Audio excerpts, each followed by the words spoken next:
Welcome to worship at the McPherson Church of the Brethren. We are an open and affirming congregation that strives to be hospitable and attentive to all of creation. We do not always meet that goal, and we have our share of ups and downs. But in the midst of it all, we continue to listen to God's call on our individual lives and the life of this congregation. We continue to seek to follow Jesus, peacefully, simply, together. We are humbled you have chosen to worship with us. Welcome.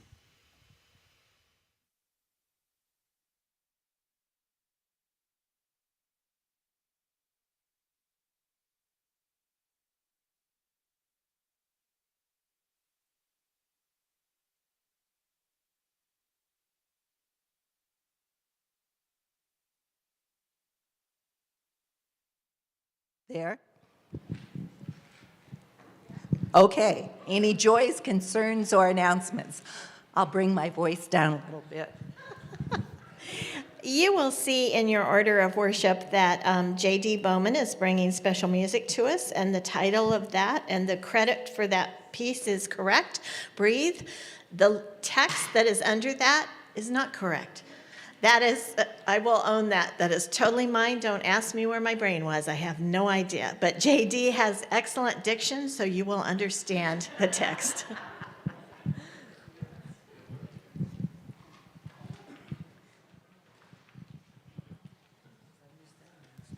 Lois Grove, we did indeed run out of devotional booklets. Thank you for taking them. We ordered 10 more. Janet Gearing, thank you for being right there. So out in the Good Shepherd, you will find some more booklets. Take them. If we run out again, we'll order some more. Hi, I'm Becky Bowman. I have just a little concern to share with all of you. We took one of my kiddos to the doctor yesterday, and she's fine. She just has a little ear infection. But we found out that amoxicillin is actually on back order around here because so many people are sick.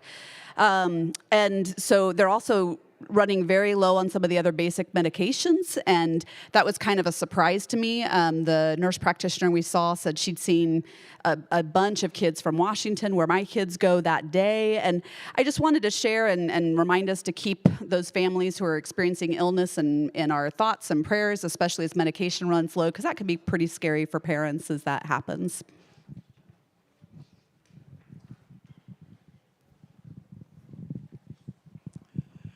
Just an update on the tiny house. You may have noticed in the church announcements for this week that volunteers are needed this week to do some of the finishing details on the house. So if you have a couple of hours this week, or even an hour, and would like to help, contact Larry Gilbert, and he will organize and get you on the list. That would be great. And the other thing is, mark your calendars. December 4th is the day we're having a dedication of the house. It'll be completely ready to move in, and your opportunity to have a tour of the house. Probably the only time you'll get to walk through the house after someone's living in it, because then it won't be open for the public anymore. Just like our homes, we don't let people march through unless we're trying to sell it. But anyway, mark the December 4th for a dedication of the tiny house.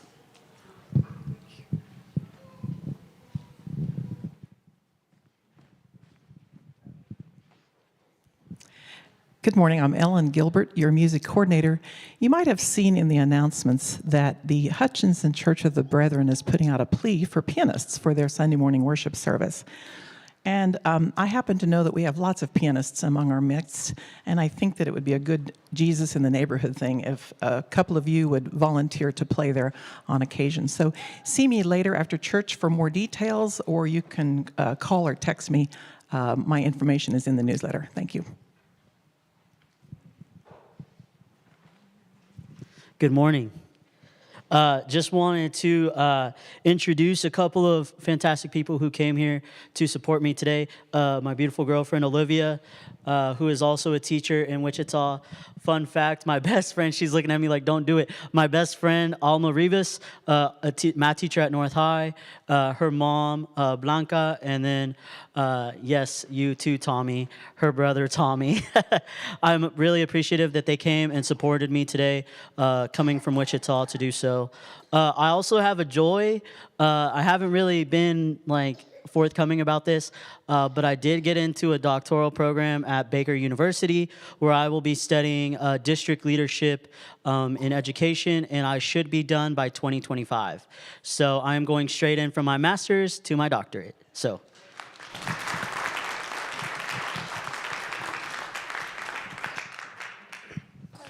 Hi, I'm Kieran McCann. I am with McPherson Coalition of Equity, Inclusion, and Diversity, and we are hosting a Safe Space Friendsgiving on November 19th. And now that I spontaneously decided to make this announcement, I can't remember the time, but it's on Facebook.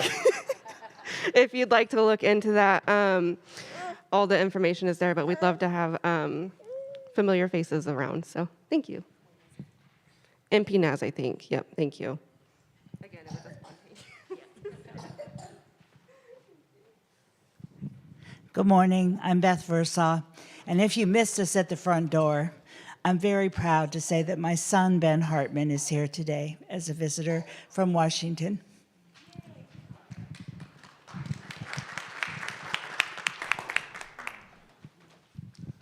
Marty Ward. I've got visitors too. My sister Ann from Denver and cousin Jim from, I'll say, Waterloo. They both attend Church of the Brethren, Denver and Waterloo. Yeah. Mary Wagoner. I rode with Deb and Al yesterday, and we had a wonderful day, and more than one day, with John. He wanted to hear, he was so happy about the cards, and he wanted to hear from whom they were. And so I read that to him, but he is looking forward to being at home. He won't be there for a long time, but he's looking forward to it. And reading them himself. But we did hear the news that they found that all the facility that he needs will be, and he is scheduled to, within a week or so, to be going to Wichita to Wesley, to the rehab. So it was a wonderful day because he has a long road ahead of him, but he is still John.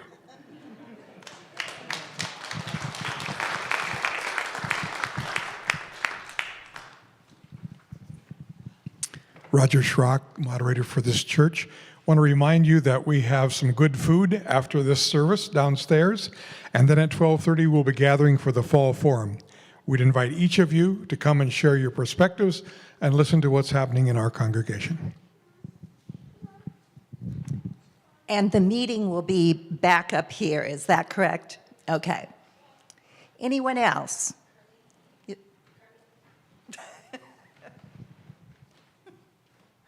Becky Snell, just a little instruction for our opening song. And I will tell, I was a little panicked here for a second. We're going to do a 4-part round. And I was a little worried. I was going to have to divide you up in a little weird, but we've got enough people. So just know, I'm starting with you guys.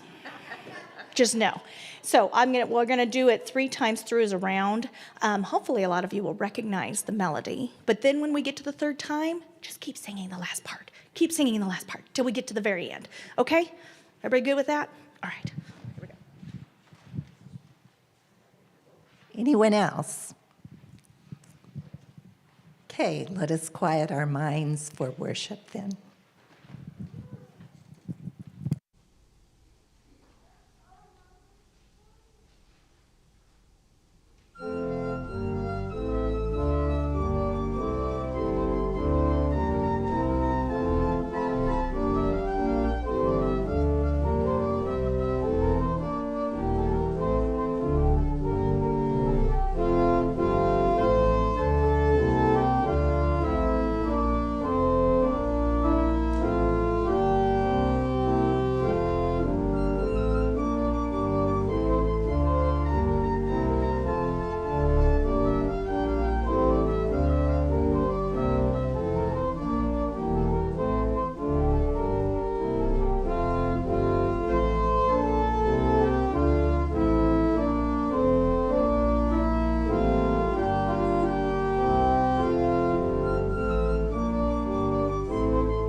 Thank you, Ellen.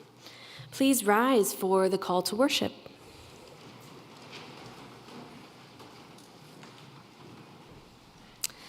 Praise to God who loves. Praise to God who cares. When we are lost, there is one who seeks. When we are lost, there is one who finds. And rejoices and celebrates. Rejoices with the angels. Celebrates with song. Rejoices for us. Celebrates with us. Rejoice and be glad. Celebrate. For that which has been found. Please remain standing for our opening song.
Welcomed forward for the children's story, which will be given on video by Barb Wagner.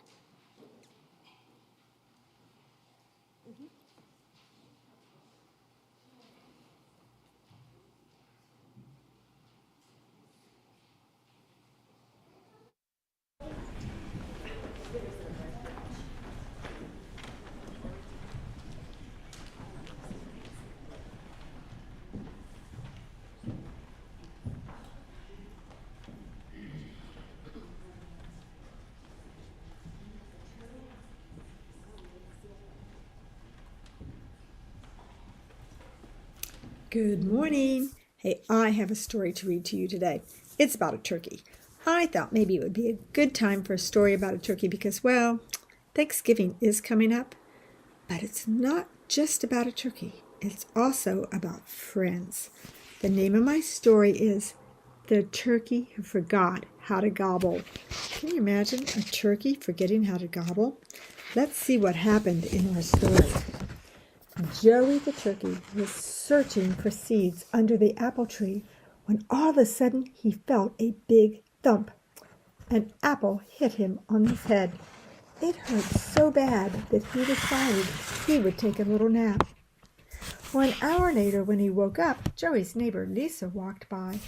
"Hello, Joey," said Lisa. Joey stood up to greet her with the usual gobble, gobble, gobble greeting, but discovered he didn't know how to gobble anymore. He was so sad. Lisa wanted to help him, so she went to town and she told people about what happened to Joey. Soon Joey's barnyard friends started to stop by to visit him.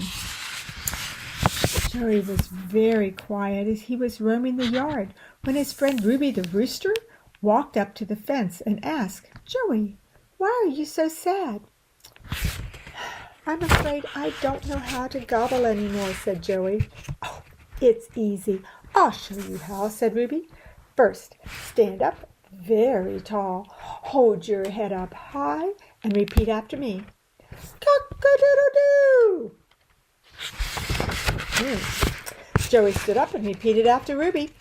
Cock-a-doodle-doo! Cock-a-doodle-doo! Joey was very excited to know how to gobble again. "Oh, I am so glad you're feeling better," said Ruby. "See you later." Is he gobbling? I don't think that's how you gobble. Joey's feeling good again and began walking around the yard gobbling. Cock-a-doodle-doo! Cock-a-doodle-doo! The next day his friend Patrick the dog came by while Joey was happily gobbling. "Joey, why do you sound like a rooster?" asked Patrick. "Oh, hello, Patrick. I do not sound like a rooster. I am gobbling," said Joey. "You silly Joey, that's not how you gobble. I'll show you how to gobble," said Patrick helpfully. "First, sit up straight, hold your head forwards toward the sky, and repeat after me. Woof!"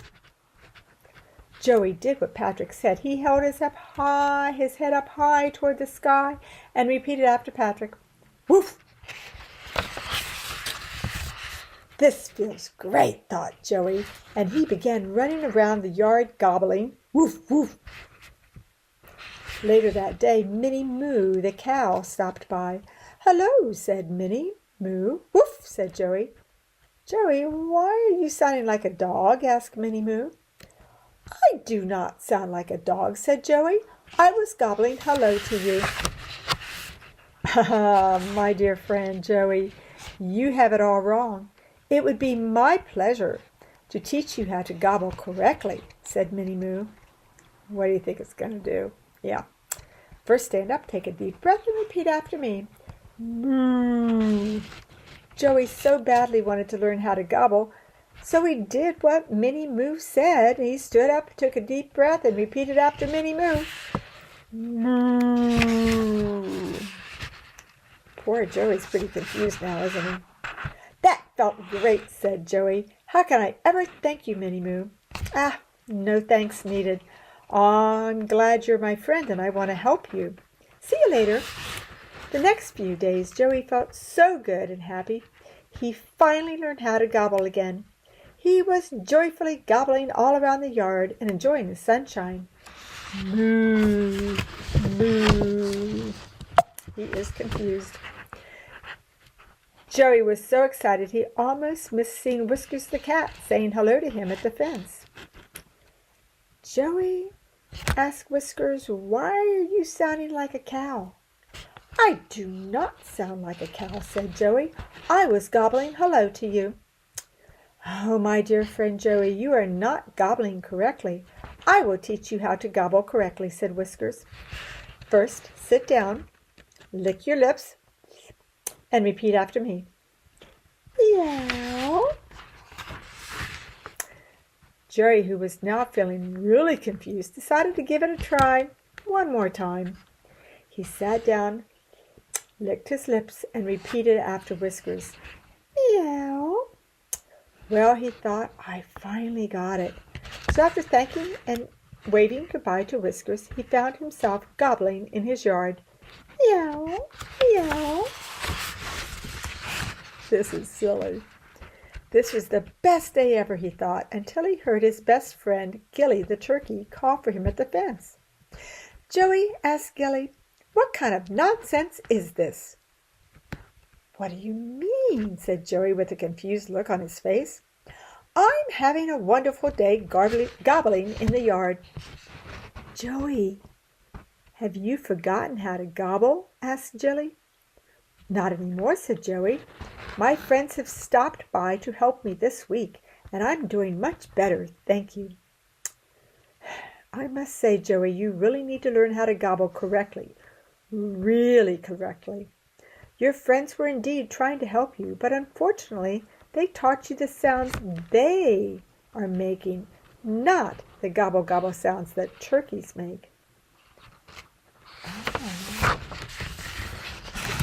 Please let me show you the proper way to gobble, since I am a turkey, said Gilly.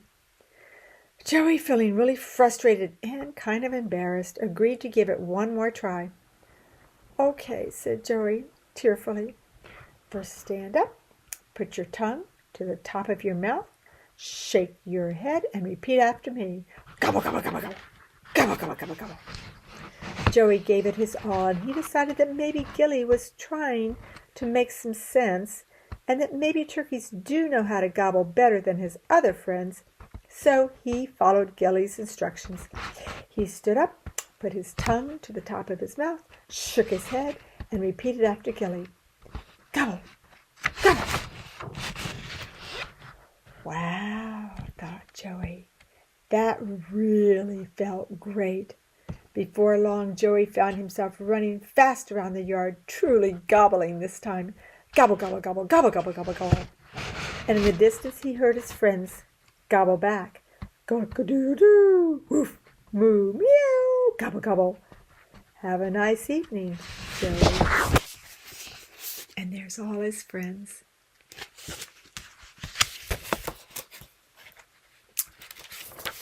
Like I said, this was kind of a silly story, okay?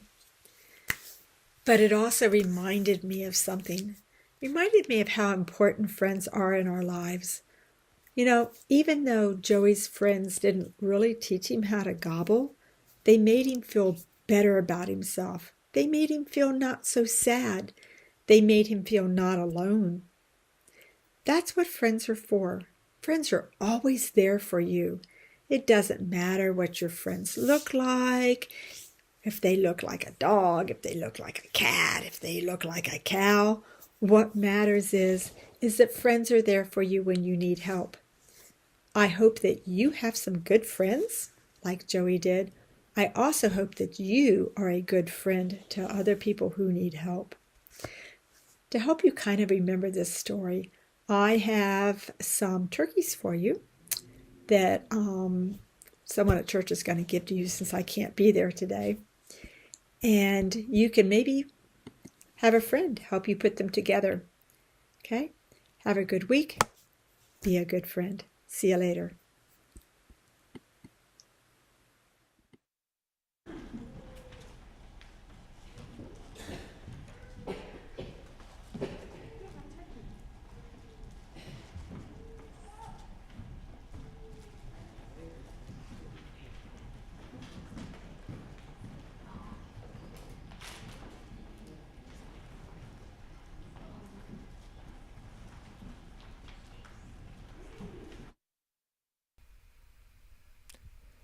Thank you for your continued financial donations.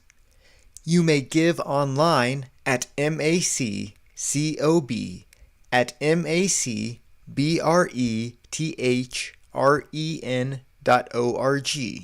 That's maccobb@macbrethren.org. If you are worshiping with us in person, you may place your gift in the offering box at the back of the sanctuary. Just slip it through the slot in the top of the box. Or you may mail your gift to the church office at 200 North Carey Street, McPherson, Kansas 67460. Or hand deliver your check to the church office. Just push it through the mail slot at the education building. If you join our worship from afar, please donate to local needs in your area. Thank you for sharing.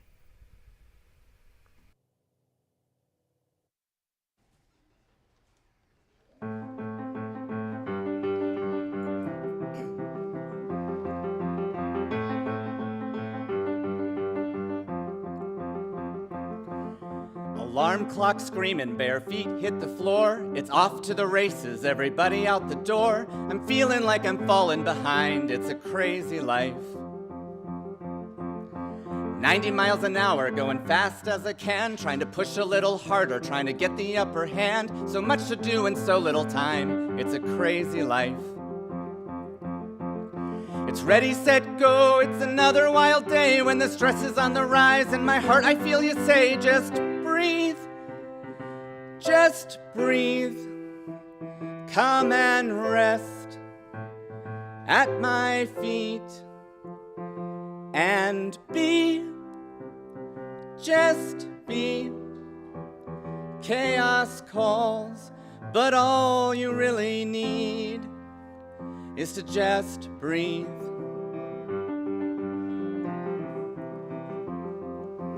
Third cup of joe just to get me through the day. Wanna make the most of time, but I feel it slip away. I wonder if there's something more to this crazy life. I'm busy, busy, busy, and it's no surprise to see that I only have time for me, me, me. There's gotta be something more to this crazy life.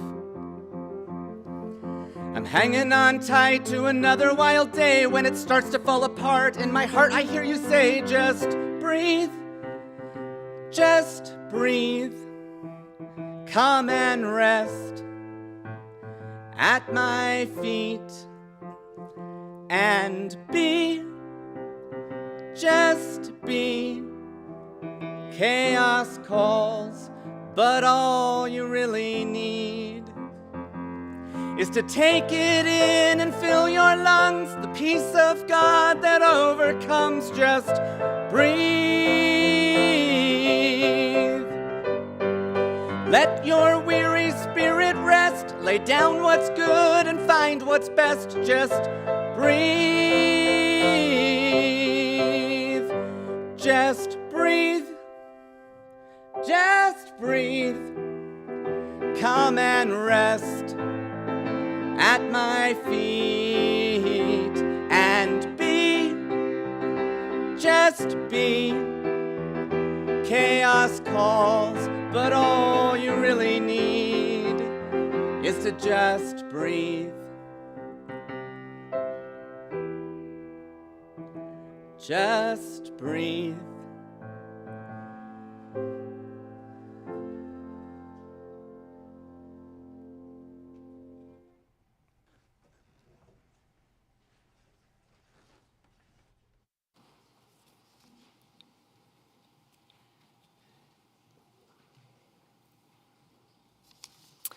The scripture reading for this morning is a series of parables from Luke 15. If you're following along in your bulletin, I will be reading the bold portions. The parable of the lost sheep. Suppose one of you has 100 sheep and loses one of them. Do you not leave the 99 in the open country and go after the lost sheep until you find it? Then you call your friends and neighbors together and say, "Rejoice with me, I have found my lost sheep." The parable of the lost coin. Or suppose you have 10 silver coins and lose one. Do you not light a lamp, sweep the house, and search carefully until you find it? And when you find it, you call your friends and neighbors together and say, "Rejoice with me, I have found my lost coin." The parable of the lost child. There was a family who had 2 children. The youngest got together all that was in their possession, set off for a distant country, and there squandered all the wealth in wild living. After having spent everything, the child began to be in need. When the child once again began to think and behave reasonably, they pondered, "I will set out and go back to my parents." While still a long ways off, the parents saw this youngest child and were filled with compassion. They ran to their child, threw their arms around their child, and kissed their child. They said, "Quick, bring the best robe for our child to wear. Put a ring on our child's finger and sandals on our child's feet. Bring the fattened calf and kill it. Let's have a feast and celebrate. For this child of ours was dead and is alive again. This child was lost and is found.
I'm going to do what JD said and breathe for a second.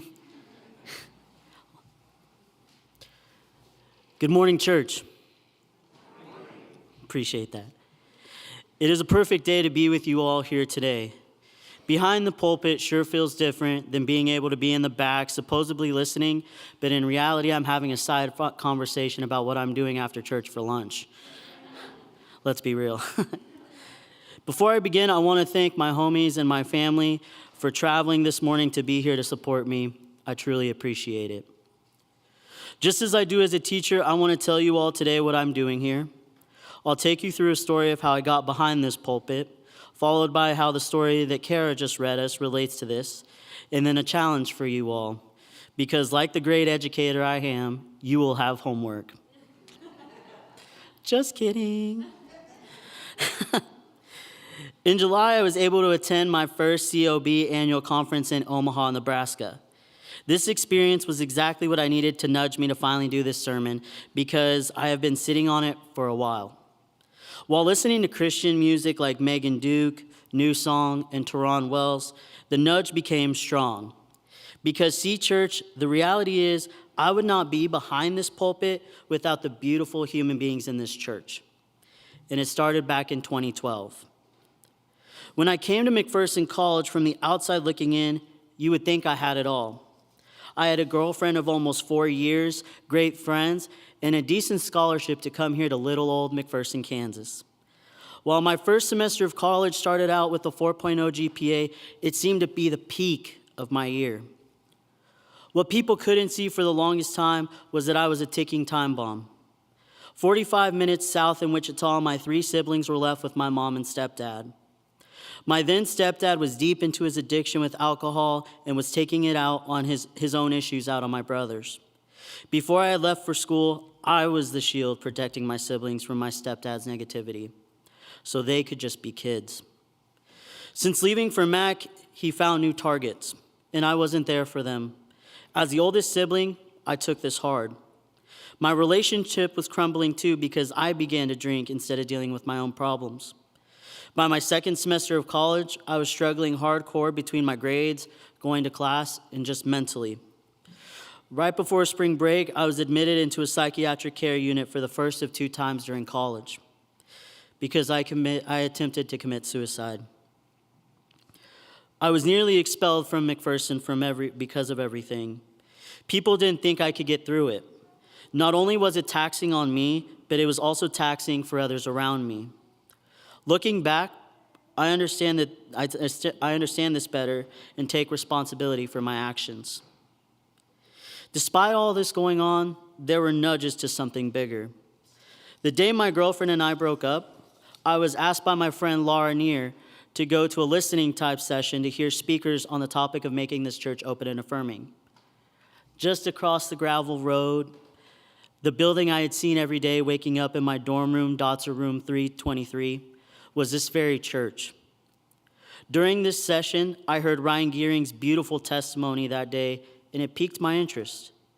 As a guy who grew up in a denomination that believed in conversion therapy, I was turned away from religion because I was LGBTQ. Therefore, getting to hear Ryan's testimony and his courage inspired me. The second nudge was realizing that I was on a 3-on-3 basketball team I ended up on was made up of all brethren people.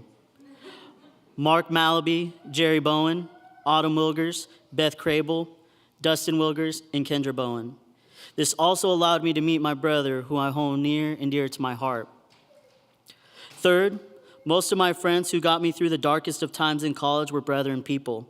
Some of those people continue to be my dearest friends today. This was the first church I could be Gabe, because that's how you all knew me. When I did a Safe Zone training with Becky Bowman, I was Gabe, and all of you never batted an eye. I was never the transgender guy from McPherson College. I could just be Gabe, and I had no issues. Slowly but surely, I began coming to this church every Wednesday and Sunday during my senior year of college. I enjoyed it as a student, and I sure do now. I love being asked about classes or school or how life was by the Fruce, Miriam, Ellie, Shirley, and Barbara. I love visiting with Doris about McPherson sports or, of course, the Kansas City Chiefs. Then Wednesdays, getting to sit with kids and getting to hang out with Lynn Lichty while washing dishes. This church was the reason I was able to get involved in Camp Colorado and Camp Mount Hermon, District Conference, The Gathering, Regional Youth Conference, and Annual Conference. This church also got me to finally attend the Wichita COB, which led me to get baptized there. During Annual Conference, while co-directing junior high activities, I led a Bible study over the verses that Kara read. While the passages discuss different people, animals, or things being lost, the moral of the story is just one person is as important as the rest. Each of you, and yes, even you on TV, Grandma Turtle Troublemaker. You are an important child of God. There are times when we are all lost in our own minds and things in what we call our life, but God is always there. So why am I standing before you, trying not to shake too much because I am? Some of my students tell me, "Mister, what's the point of this?" They really do. How do these stories and my story relate? I was the lost sheep. And you all, in a way, were like Jesus to me. You all, well, if you weren't my college professors, did not know how many issues I went through while going through college to where I am now.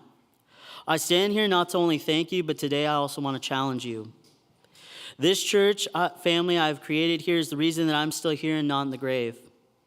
Being open and affirming is the reason I am here, because all of you welcomed me with open arms and were willing to put in the work that needed to be done. So I wanted the chance to say thank you. Lost my place. This church is the reason I was able to get through the tough times, super tough times.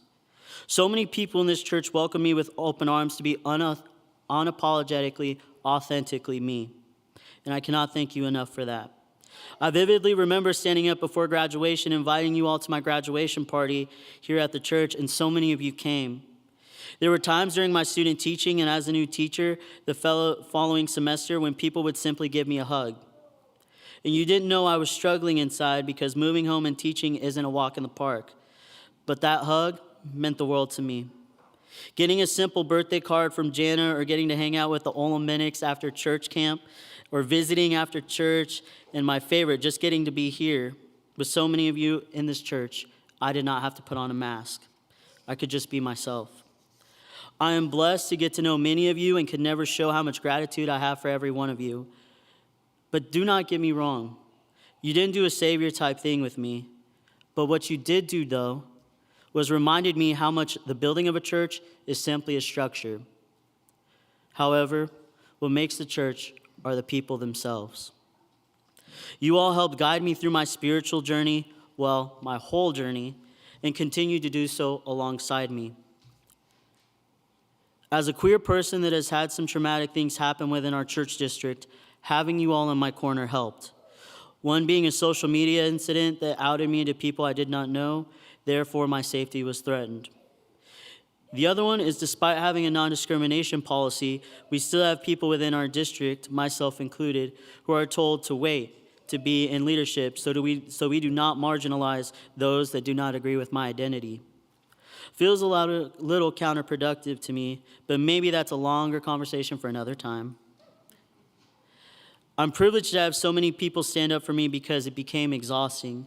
While I appreciate everyone so much who has fought for me to be a part of camp, a delegate, or a volunteer, there are still things that others in the wider church locally, district, and denominationally that still need to be addressed. We are not done fighting alongside other queer people or minorities. We need to continue to do the work. The step in the right direction was the non-discrimination policy in our Western Plains District leadership team affirmed. Even more so, finally, our new denomination moderator addressed that not only minorities have experienced trauma from our church denomination, but our LGBTQ siblings have too, and we need to acknowledge and discern it. I'm aware, church, some of you may feel uncomfortable with this message that because you are worried about our church splitting or churches leaving, maybe even somebody next to you in the pew. To be honest, I'm lamenting too. I want us to be able to work it out and meet in the middle, but until it happens to you, you do not know what it's like to have your identity attacked, or maybe you do. While I agree Jesus told us to love our neighbor, he even meant the person's causing me issues. But how much are we willing to take before enough is enough? How might setting these type of boundaries be loving our neighbors, even ourselves? So by saying enough is enough for my own mental, emotional, or even physical well-being, I'm setting an example for my neighbors in how I love myself and others. I am genuinely grateful for all the ways you have cared for me personally and the work that you have done in the district and the denomination. That being said, I also bring a challenge. I am also here to tell you that the work is not done. The work to be inclusive is never over. So I challenge us as a church to continue to discuss what it means to be open and affirming. You have shown you are all allies in many ways to me, but like everything, there needs to be an action, the ship piece of allyship. Like I tell all my students, you must walk the walk because talking the talk just goes in one ear and out the other. Even as a person with many intersectionalities, I can tell you that I consider myself an ally to others in communities I am not a part of or maybe not like. For instance, I learned way too late in my queer life that Black trans women, predominantly Marsha P. Johnson, threw the brick that started the Stonewall riots. And yet, folks, Black trans women of color are the most the population that is murdered the most at alarming rates here in the United States. I do not share those intersectionalities. Therefore, I'm an ally to that community because I try to educate myself and support them in any way I can. Doing the work of being an ally means educating ourselves, but also putting ourselves out there in difficult situations. For instance, one of the hardest things I did as an ally and a leader was speaking at a vigil for a high school student who had committed suicide. I was asked by their friends to speak in front of unsupportive parents, board members, and district administrators, and I had never met this student. I hope that none of you have to do the same thing. My hope is that you stand up and use the privilege and voice you have to stand and say enough is enough. I hope you are willing to listen to a person that is different from you and see what their needs are through hearing them. I would only caution that you do not just go up to a person that may be different from you in whatever capacity and start asking questions. Instead, listen. Maybe ask, what do they need from you? Being a teacher, I've made the mistake of assuming what someone needed, and it didn't go well. If you do not know how to be an ally, ask someone you know who is an ally, or research websites like glisten.org, the Trevor Project, or PFLAG. This work is hard work, but it is rewarding. There are many of you that sit in the pews, watching online or on TV, who I have so much love and respect for, because you all are the reason I can speak today. Despite being Padilla Party of One at church, there are many of you who included me in your families, my favorite being after church lunch. Hey, I like food. What can I say? You have asked me to be director of VBS, a worship leader, a Sunday school leader, a camp counselor, and a member. I want to give a special shout out to Jerry and the Bowen family who have been my family since day one and you have continued to be my mentor and my bro for the last 10 years. As I look around, there are so many other people that every time I'm able to use my voice for good, I'm reminded of people here at the McPherson Church of the Brethren. Please remember what you all are doing and all the great things you are doing. And I challenge yourselves with what it means to be an open and affirming church. I love you all. Will you please pray with me? Beautiful and glorious God, thank you for finding the lost. Thank you for these amazing humans here at the Max COB. I pray for them as they navigate through what it means to continue the work of being open and affirming. Guide them through this with open eyes and open ears. May they have a great week. And all God's people said, amen.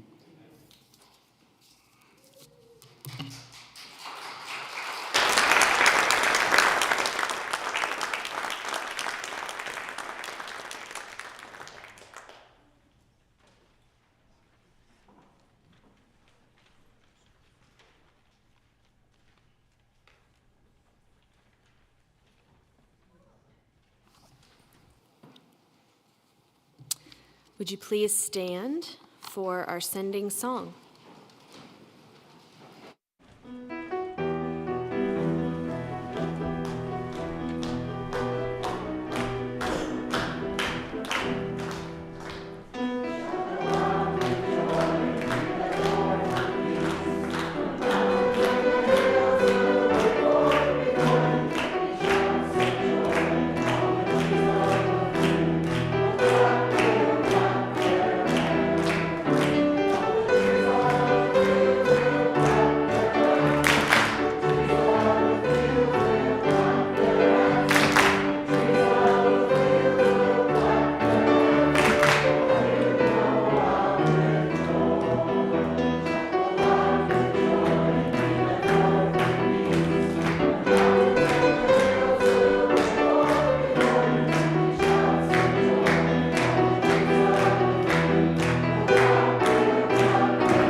hear these sending words. May we, in the image and likeness of God, pursue the lost, the least, the lonely. May we, with the compassion and love of God, open our arms in welcome.